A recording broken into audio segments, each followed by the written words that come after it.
Hello, I hope everyone is doing well. I am back again. My name is Nicolette. I am one of your co-hosts for the Wise Action Radio Show here on Rainier Avenue Radio, coming at you live from my house with my cat in the background. And I'm praying that he doesn't cause a ruckus.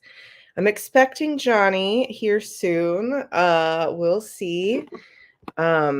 Unfortunately, it is our last show today. We had to cut it short for a variety of reasons that I won't get into. Um, but we're here and we've done 9, which is a great number. So yeah, go ahead and get into it. The first thing we have to address, as per usual, is some housekeeping. So firstly, tomorrow, high school football doubleheader at 5 p.m. Odeya at Rainier Beach and at 7:45 Ballard at Lincoln. During each game, you will have an opportunity to win tickets to the Puyallup Fair. Very exciting. I went to the Washington State Fair last year and went to the rodeo, and it was a lot of fun. I'm not sure if this one has a rodeo, but if they do, probably a lot of fun. It's very cool to watch. I don't know, maybe it's just because I have absolutely no concept of how difficult it is to ride a horse and cows and stuff, but crazy to watch. Second thing up is the Seattle City Council debates that will be aired live on Rainier Avenue Radio this October. District 1 on October 3rd at South Seattle Community College. District 2 on October 4th at Columbia City Theater. District 3 on October 10th at Broadway Performance Hall. District 4 on October 13th at the UW Ballroom, and District 5 on October 17th at North Seattle Community College. So that's pretty exciting. Debates are crazy. They're very fun to watch and very hard to do. So excited to see those. I'm excited to see that that's happening. Always excited to see stuff about local politics sort of gaining traction. So if you're able to tune into that, you totally should. The last bit of housekeeping is for the Illahee Fund. I mentioned this on the last episode, but we have the Our Roots, Our Hearts Food and Medicines gathering that's going to be free on Zoom September 23rd. So that's coming up less than 10 days. Yeah, so that's going to be extremely exciting. We've been working really hard on it. Again, that one's free on Zoom. You can head to the Illahee Fund website, which is illahee.org, and there's a link on there to sign up through our Eventbrite. It's going to be on Zoom webinar. We've got a few different things planned. We've got a keynote speaker and a plenary speaker with a lunchtime poet, the former poet laureate, which is pretty cool. I saw her at the Vine Deloria Junior Symposium, and she was amazing. So I'm really looking forward to that. And we'll have a youth panel to round out the day. And it's going to be focusing on a lot of the sort of Coast Salish youth that have been doing a lot of work around food and medicine and what they've learned, what they've been doing. Young people are cool. It's fun to see what new and sort of up and coming stuff a lot of young people do.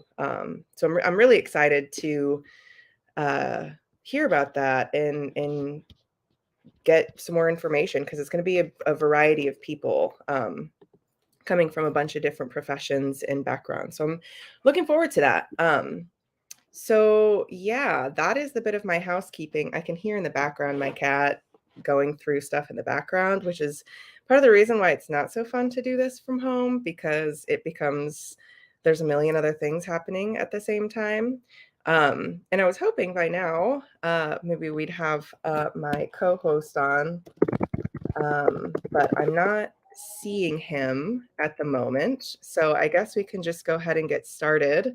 Like I said, this is our last episode, unfortunately. I'm sad to have to round it out. Maybe we'll be able to come back in the future, but we'll see.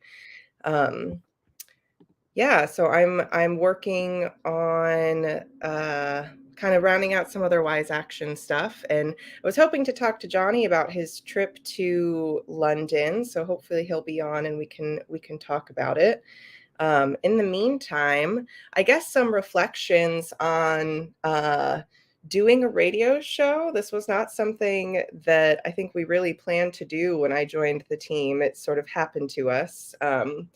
Johnny and I participated in the Earth Deserves More Than a Day event hosted by Front and Centered at the Columbia City Theater, which was pretty amazing. If you're unfamiliar with Front and Centered, I would highly recommend getting familiar. They do some really cool work in terms of just advocacy within Seattle for frontline and marginalized groups. It's really cool to see some of that stuff. I think I also come from a very Florida, very Southern lens of not seeing that be sort of at the front and center, ha ha ha. But to see to see an organization like that and to see them do good work is really cool. But through that event that week, Johnny and I participated in an interview with Tony, and it was really cool. It was a little bit stressful for me because it was the second day that I had started. But from there, we decided to get started on a radio show. It kind of just happened to sort of build a relationship between ourselves and Rainier Avenue Radio, which has been really cool. And it makes me reflect a lot on the role of media in different ways of advocacy and activism. Because, and I know for me, that's kind of been the background that I've had for most of my life of being somewhat, tangentially connected to some form of media, whether that's social media, whether that's like television or magazines or whatever it might be. Definitely didn't expect to ever do some sort of like podcast or radio show. So that's kind of a surprise for me, which is why I'm sort of reflecting on it and feels kind of like a good way to round out the show. But especially with the way that media changes so quickly, especially right now in the last like 10 to 15 years, with everything being so I don't know, chronically online, for lack of a better phrase. Um, Having that as like a background is really interesting. And it feels like simultaneously both really awesome and really awful to have that much of connectivity between different organizations, different sort of like organizing groups. It's a way to sort of like connect through these sort of private, sometimes private, not always private, but these private digital channels to help with organizing, as seen through like mutual aid, but also as a way to like raise awareness. And you can see that right now with like the writer's strike and the actor's strike going on. A lot of that I wouldn't know anything about if it wasn't for social media. If it wasn't for these sort of like very online outlets, a lot of that information I wouldn't ever see. And granted, like this, I think our society has sort of shifted to depend on that. But without it, we wouldn't get a lot of the information that we see. And also just kind of growing up in the, "Oh, don't believe everything you read on the internet," which, holds a lot of truth to it. But at the same time now it feels like there's kind of nothing else but the internet to get your information from, which makes things a lot harder, especially with a uh, horrible lack of media literacy for a lot of people, both old and young, I guess. So that's disappointing, I guess, because a lot of really good information can come out of media on radio shows or podcasts or substacks or anything, but you have to have that core media literacy, right? um, but at the same time, I think one of the big things that I was grappling with when I first started doing this radio show was this idea of like your digital footprint. This is live going out into the ether. That's great, but it's also recorded and is on YouTube for anyone to see at any point in time. And it's a really interesting thing to reflect on, especially because of coming from that background of being so consistently online for so long. And I think a lot of young people can sort of relate to that, or at least I would hope so, of just kind of seeing the way that things online can come back and kind of bite you in the butt with something you might say as a child that comes back when you're an adult and someone holds it against you, or something a little bit more genuine of you say something and then you stick to it, and even though you might be called out or called in or whatever. Um, and so this idea of sort of your permanent digital footprint is always sort of bouncing around in my mind, and especially with, you know, heightened like internet policing, I feel like, on Twitter and TikTok, and having a lot of this sort of like shadow banning, this concept of shadow banning and whatever. But it's definitely been interesting, and the conversations that Johnny and I have a lot on this radio show are, very in-depth, sort of dense topics that we talk about, of decolonizing and re-indigenizing, but just reflecting on sort of Western society and the way that that looks different for a lot of different people, for example, between Johnny and myself, of the way that being within sort of this Western colonial structure affects us differently. Um, and also just, yeah, having those conversations, but having it on something public feels very weird, to be totally honest. And it's also difficult because I'm just staring at myself and we're talking, and, sometimes Johnny's here, sometimes, he's not. And it's easy to sort of think, oh, this is just a conversation that we're having like we always have. But no, it's being sort of recorded and kept on a record. So just an interesting thing to sort of reflect on. And, as we're sort of like bringing this show to a close, of, yeah, having a show about decolonization, talking about environmental justice, talking about Western frameworks, all on technology that has been built out of said Western frameworks. It's definitely interesting. But at the same time, things change, and these forms of media, these sources of technology, allow us to sort of like have a level of that connectivity that I mentioned before that we didn't have, that makes solidarity easier to achieve because you're able to connect with people more. It makes, education a lot more accessible too. And to like have these conversations. And that was a big part of sort of our motive for starting the show, is to have these conversations in a way that wasn't trapped behind like a paywall, or wasn't, within a academic setting or something like that, but to have authentic and, thought-provoking conversations without the barrier to entry, essentially, which is interesting to think about because both of us have been sort of like in and out of that barrier for like Western education. But to like have that here, we were really hoping to sort of engage with just the local community, but also just like have these conversations and see where it took us, and see what got brought up, and see who could connect to it, to see who had questions, things like that. And have that sort of bridge, I guess, being built in a way, which that's not something that would have been entirely possible in, 15 years ago, let alone like 50, especially to have the type of conversations that we're having. So it's really interesting to sort of reflect on those things, and yeah, have that be like a core principle of what we have sort of like laid the framework for. So yeah, lots to reflect on. I'm hoping that Johnny will eventually connect with us, but as our little halfway point reminder, this is the Wise Action Radio Show on Rainier Avenue Radio. And yeah, just a reminder for some housekeeping, we've got high school football tomorrow, a doubleheader at 5 p.m. Odeya at Rainier Beach, and then at 7:45, Ballard at Lincoln. During each game, you'll have an opportunity to win tickets to the Puyallup Fair. Again, if there's a rodeo there, it's a big opportunity to go to the rodeo. I wonder if there's a rodeo sound effect. Is there a horse sound effect that we can put in there? Just curious. Um, okay, so second piece of housekeeping that I'm going to send a little reminder for.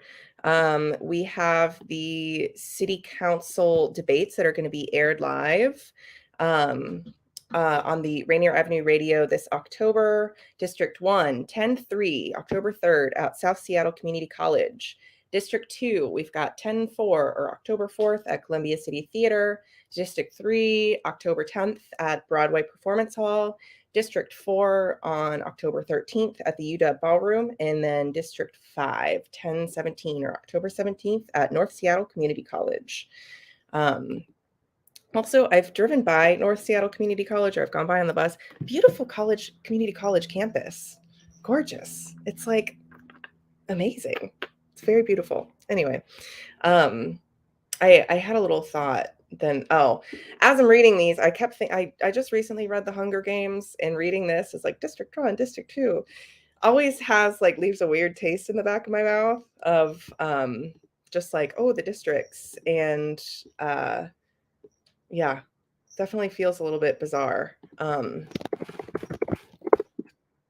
So yeah, I'm unsure if Johnny's able to join us. It looks like he's having some connection problems, unfortunately.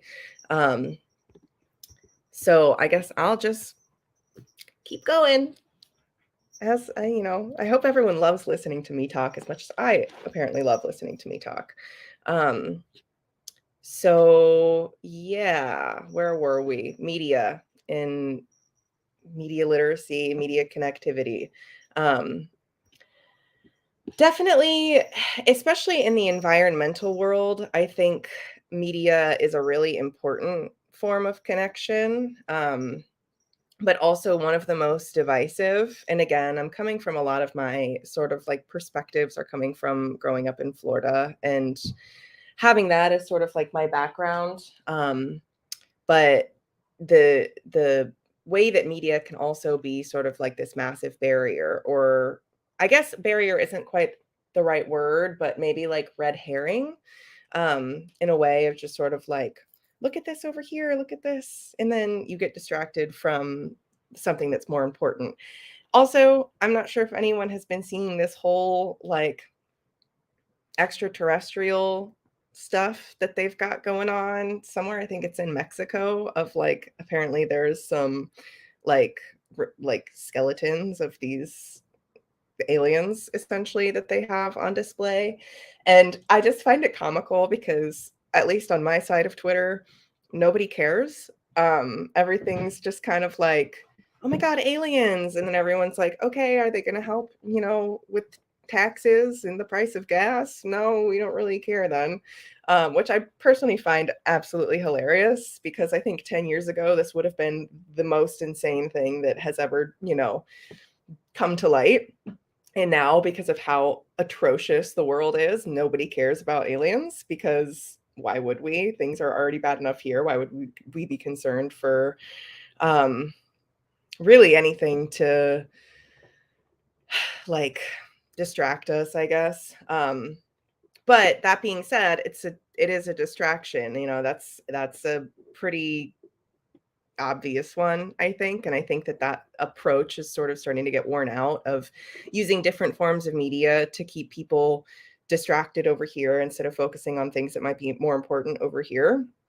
And I think that comes to head a lot with like environmental issues, because the I don't know, having all of these crazy things happening makes it a lot easier to pretend like catastrophic climate change is not also happening at the same time, as if the water in South Florida is not 100 degrees and there's not another hurricane coming, and that there wasn't a hurricane in LA. Like, we can just forget about that in the effects of climate change on Arctic sea ice, because there's aliens that are, look exactly like every cartoon version that's ever been created, which I think is comical, because they could have at least made it look a little bit less like every cartoon drawing ever, basically, except for in Nope. Which it's just funny at this point to look back at.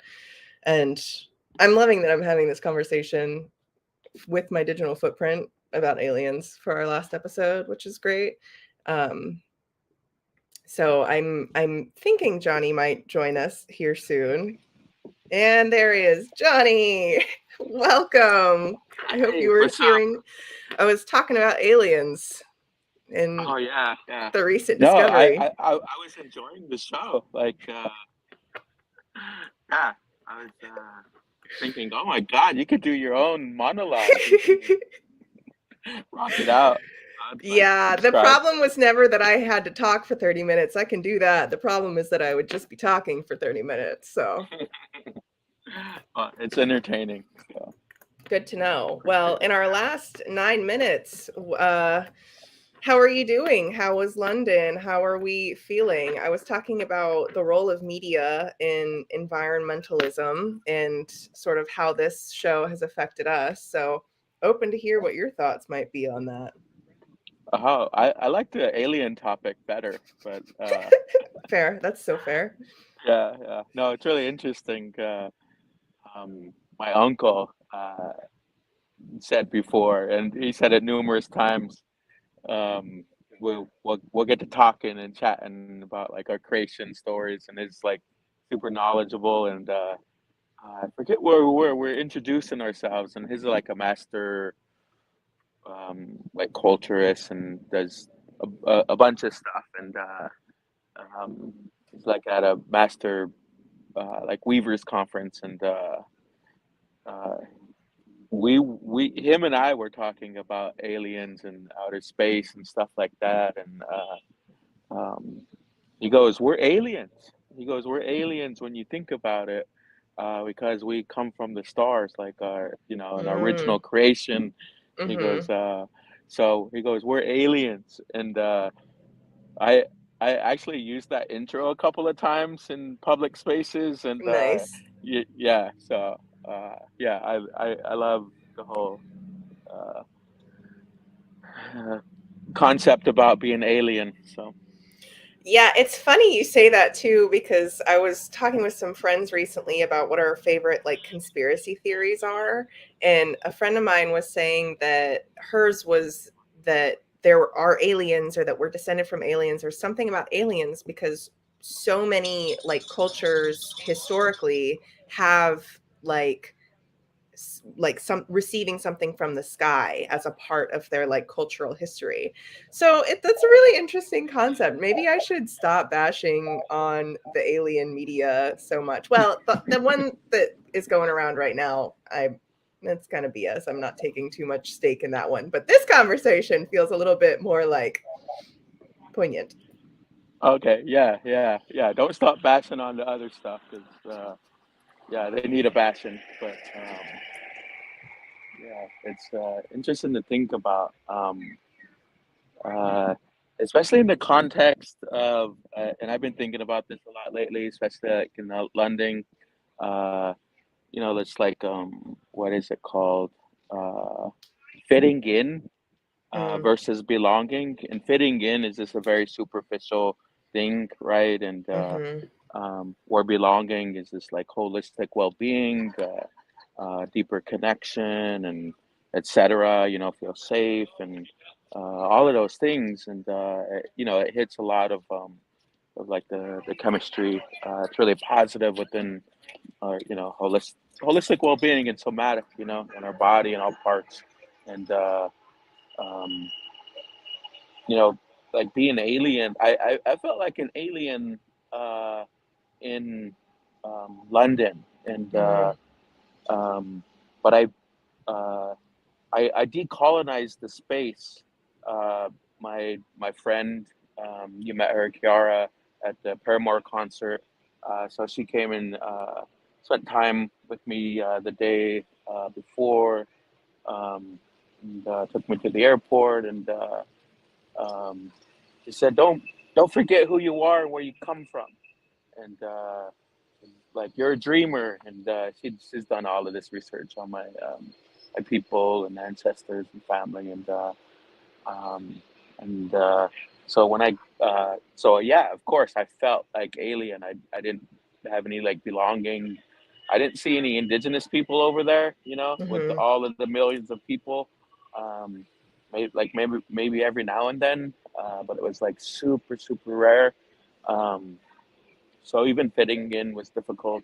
Uh, um, but dreaming as a decolonial practice and creating space to dream was something I was very intentional about. Um, and so I set up my room at the London School of Economics and set it up where I can feel comfortable and safe and just a really generative place to dream. And it worked out. And I was just like, well, what other spaces can I dream? And I found a quote after Kiara was sharing, and there's this quote that my great-great-grandfather Bukala says when he's talking to a general of the U.S. Cavalry. He says it's in the context of like the forced assimilation and going to farmers and stuff and to the reservation, but he says something to the sorts of like, "My men shall never work. Men who work cannot dream, and wisdom comes to us in dreams." And so that was really interesting and really inspired me to like figure out like, what are those spaces like in between me like working where I can find time to dream. So the other space beyond like my bed and my room at LSC was walking. I was like, what about when I walk and maybe I could walk and daydream and figure out how I carve out a very intentional space and time to be able to walk and daydream. So I hiked. We were being housed and hosted at the Camberwell School of Arts for our work day. So I'd get up really early and then walk 3.5 miles to the Camberwell School of Arts and have my earbuds in and on mute and where I didn't hear anything, So I was able to contemplate, think, observe everything like that's happening around me and feel the things that are like internal and external, and yeah, it was just really interesting. And this as a decolonial practice, there was a lot of things harvested from dream sleeping and also daydreaming and walking. And oh my gosh, like it pretty much changed my life. It Wow. because I did have that alien feeling, but I had those two spaces. And that alien feeling actually made me very anxious and a lot of anxiety. Like Right. this feeling like, oh my gosh, I don't belong and all of that. It was like, my heart was like racing all the time. But those two spaces, just like really grateful that they gave me a sense of belonging and fitting in, but also a space to dream. That's wow. What a great way to round this episode out of, if you take anything from this show, take dream often and question everything. And then I think that's the best we can do for today, huh? Well, I think that's it for us. So Yeah, I think so. Thanks everyone who's ever listened. Thanks, Johnny. Thanks, Daniel. Shout out, Daniel. Yeah, turn it up loud.